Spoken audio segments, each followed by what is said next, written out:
kesepakatannya kita bersyukur sebagai dua partai politik bahwa kita bisa melalui dengan baik.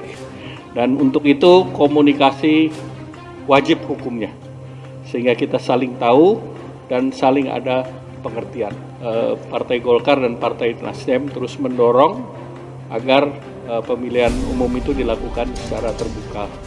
Itu penting. Bagaimana mengkombinasikan dua hal ini? Bukan hanya karena kedekatan.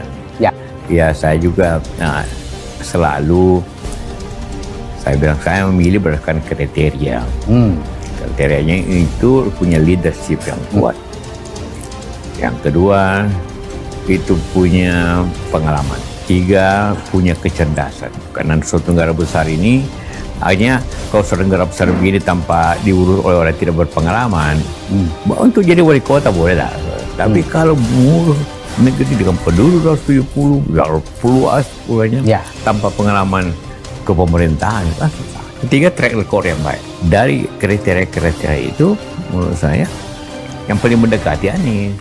Kalau kita berpikir pada standpoint mencari perbedaan, kami tidak akan duduk bersama. Perbedaan terlalu banyak. Pak sudah sampaikan. Harusnya PKS dan Demokrat yang merayu kami untuk mendukung Anies Baswedan. Kenapa begitu? Iyalah, sekarang posisinya kalau yang berbicara perubahan, representasi yang paling representatif adalah PKS dan Demokrat karena mereka di luar pemerintahan. Usul yang satu paket itu dari Nasdem awalnya. Jadi kalau itu mau dikembalikan ke bab satu, bagi kami tidak masalah. Oke, tapi bahwa cawapres yang diusulkan oleh Partai Nasdem berasal dari luar koalisi itu memang muncul kan ke dalam meja perundingan? Tidak. Nggak ada. Teman-teman yang kita serahkan pada Pak Anies. Pak Anies lah kemudian yang memutuskan. Jadi terlepas apapun juga kekurangan satu sama lain, tapi modal kebersamaan, catatan sejarah, saling pemahaman. Jadi prioritas kita juga bergabung sama Nasdem kan? Koalisi Indonesia Bersatu, apalagi yang kalau ditanya yang paham ibu kota ya tentu kita mengajak yang chemistry-nya dekat, ideologinya sudah tidak dipersoalkan lagi, konsep pembangunan tidak dipersoalkan, pasar di publiknya itu complementary, nasionalis religius. Momentum sendiri sedang melakukan time buying strategy sambil menanti keputusan narasi tentang pencapresan Pak Anies Baswedan. Basis pemilih loyal P3 yang setidaknya memiliki cara pandang Islam politik atau politik Islam yang lebih moderat jika kemudian terafiliasi kepada sosok capres yang bisa menyuarakan cara pandang politik Islam yang moderat juga. Dalam konteks ini adalah Anies Baswedan.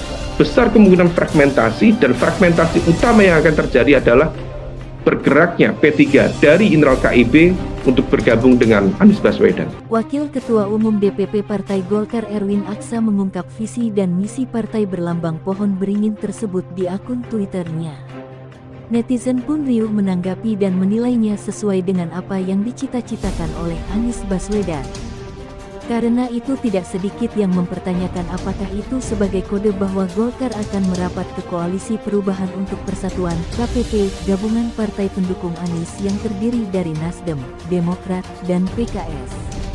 Seperti dikutip KBA News dari akun @erwinaksa_, Erwin Aksa menjelaskan bahwa visi dan misi Partai Golkar ke depan adalah bagaimana semua rakyat bisa merasakan keadilan, kesejahteraan, dan kesetaraan. Tentu isu-isu yang berkaitan mengenai ekonomi di masyarakat, serta masalah-masalah yang ada di lapisan warga bisa perlahan diselesaikan dengan baik. Cuit petang ini, Jumat, tanggal 20 Juli tahun 2023. Karena itu mantan Ketua Umum Himpunan Pengusaha Muda Indonesia, HIPMI, ini berpesan kepada calon pemimpin ke depan harus mempunyai transformasi program-program yang memberikan dampak positif bagi warga. Dan tidak kalah penting juga adalah mengayomi seluruh masyarakat Indonesia agar bersatu dan tidak terpecah dengan politik sesaat, kicau pemilik 20,1 ribu followers ini. Postingan Erwin Aksa tersebut pun mendapat tanggapan beragam dari kalangan warganet. Tapi mayoritas menilai unggahannya itu sesuai dengan visi dan misi yang disampaikan Anies Baswedan selama ini. Wah, ini Anies banget, tulis pemilik akun @timpurwa. Hal senada juga disampaikan Nofri melalui akun Twitternya @nofri30424483. Wah, Pak Anies banget itu. Netizen lain, Handika26, bahkan mempertanyakan apakah postingan Erwan Aksa tersebut tanda-tanda Partai Golkar akan mendukung Anies Baswedan. Dilihat dari judulnya, condong ke visinya Pak Anies ini, apa kode Pak buat dukungan? Kicau @handika2612. Bahkan pemilik akun @abah_aik berharap Golkar tidak usah banyak wacana lagi. Sebaiknya langsung mendukung Anies Baswedan. Gak usah banyak mikir, langsung merapat aja ke perubahan. Keadilan sosial, pemerataan, dan kesejahteraan merupakan gagasan besar yang selama ini diungkapkan Anies akan diwujudkan kalau dia dipercaya memimpin bangsa ini.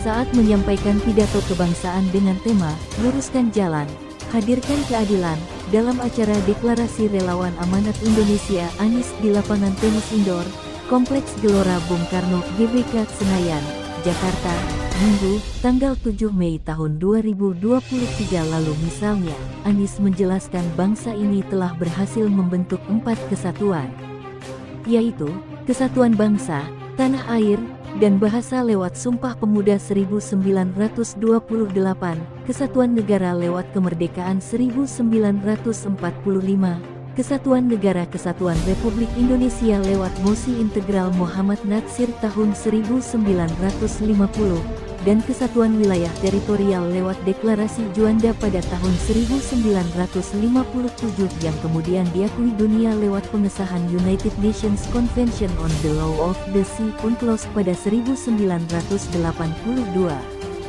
Namun Dr. Jebolan Amerika Serikat ini menyayangkan 4 kesatuan tersebut belum sejalan dengan aspek perekonomian.